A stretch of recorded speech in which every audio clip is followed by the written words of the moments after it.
Salut les amis, on se retrouve cette semaine pour continuer notre formation HTML CSS, où je vous propose de décortiquer un peu la balise aide et son contenu. On se retrouve tout juste après l'intro.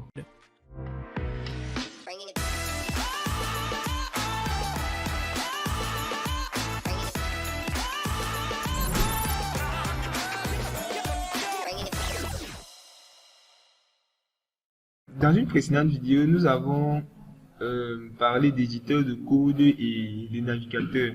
Nous avons eu à les installer et nous avons créé notre première page web. Ok. Dans cette partie, nous allons essayer de parler de cette partie du document-ci, le head. Quelles sont les différentes balises que nous pouvons mettre à l'intérieur du head.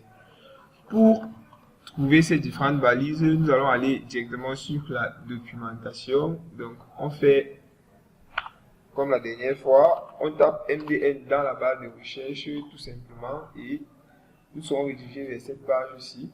Ensuite, on vient sur guide et on va choisir HTML.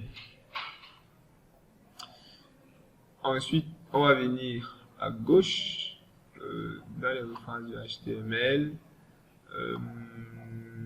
les éléments HTML et on va chercher le head. On va cliquer sur head. Ok. La balise head contient des éléments qui nous permettent de donner des informations sur notre page.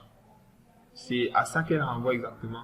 Donc, elle permet uniquement de donner des informations sur la page. Rien de ce qu'il est dans cette partie-là ne sera visible si ce n'est le titre et l'icône. Le titre, l'icône et la description de la page, ce sont les éléments là qui seront visibles qui sont visibles et utiles pour les navigateurs. Nous reviendrons sur ces éléments-là plus tard dans la vidéo. Le head.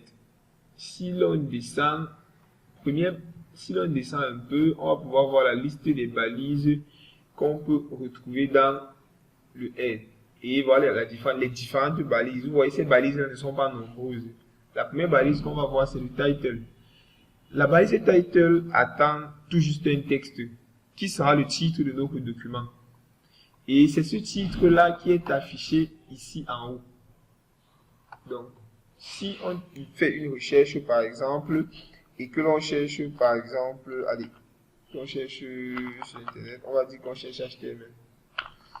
Je vais y arriver. On va chercher HTML. Ok. Lorsqu'on cherche HTML, on voit ce nom-ci là, HTML Tutorial W3 School. Ça, c'est le nom de leur page. C'est le nom de la page qui est affiché à ce niveau. Si on revient ici sur MDN, et on sort notre inspecteur. On va se rendre compte ici, sur Google, si on cherche, voilà, on va se rendre compte que aussi il y a une balise title qui porte ça, ce nom-ci là. Et ici on remarque bien c'est le même nom qui est affiché ici. Lorsqu'on survole, on voit que c'est ce nom-là qui est affiché. Head, l'élément de métadonnées, en tête, document, etc. Donc, si on vient sur notre document, je pense qu'on l'avait déjà écrit, une balise title qui attend du texte, ma première page. Et on peut ajouter HTML, ma première page HTML5. On enregistre. Si on revient sur notre page et qu'on actualise, on voit bien que dans notre app, on a ma première page HTML5 et c'est bien ce nom-là qui s'affiche lorsqu'on survole. Ok, après l'élément title, le deuxième élément à voir sera l'élément meta. On peut cliquer dessus, on l'ouvre sur notre fenêtre. L'élément meta, c'est un élément qui aura des informations sur notre page, notamment l'encodage à utiliser sur la page, l'auteur de la page, la description de la page. Donc, prenons par exemple le cas de la description de la page. Okay. Lorsqu'on fait une recherche sur Internet, là, le moteur de recherche va nous afficher le titre du document, c'est-à-dire le contenu de notre balise title là, mais ce texte-ci provient de la balise meta. Donc, la balise meta qui aura le nom description. Ce texte-ci, vous remarquez, il est très bref, il est court. Donc, à chaque fois que l'on met une description de document, il va falloir être très bref et renvoyer le strict nécessaire. C'est pas intéressant que ce texte soit hyper long. Si vous remarquez, pour toutes les pages sur lesquelles on est, le texte est relativement court.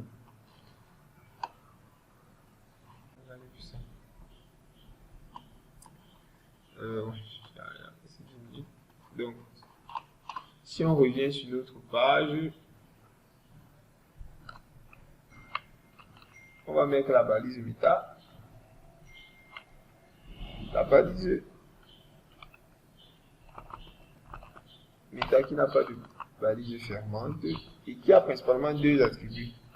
On va mettre l'attribut name qui va prendre le nom de ce que l'on va renvoyer. Ce nom-là peut prendre plusieurs valeurs en fonction de ce que l'on peut, faire. Par exemple, on a description. Meta name égale à description.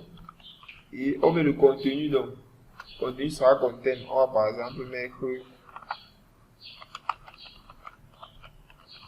la description de ma page. La description de ma page. Là, on a mis notre meta qui aura le nom de description. Ce qu'on peut aussi faire, c'est mettre un meta qui cette fois-ci aura le nom auteur. Et par exemple, mettre l'auteur de la page. Par exemple, on va mettre DevDan ici. Et vous pouvez bien mettre votre nom. Une autre méta qui est assez importante, c'est le charset. Méta charset. Comme on l'a dit au départ, c'est pour l'encodage de la page. Et on met UTF-8. Cette méta-ci peut être passée lorsqu'on a mis l'attribut lang à ce niveau. Ces autres méthodes ne sont pas nécessaires. On n'est pas obligé de remplir toute la longue liste exhaustive de méthodes que l'on a. Ces deux-ci là suffisent amplement. L'encodage et la description de la page. Ensuite, l'autre élément à voir, c'est l'élément link. La balise link nous permet de faire des liens vers des ressources externes, c'est-à-dire vers des fichiers, que ce soit des fichiers de style ou des icônes.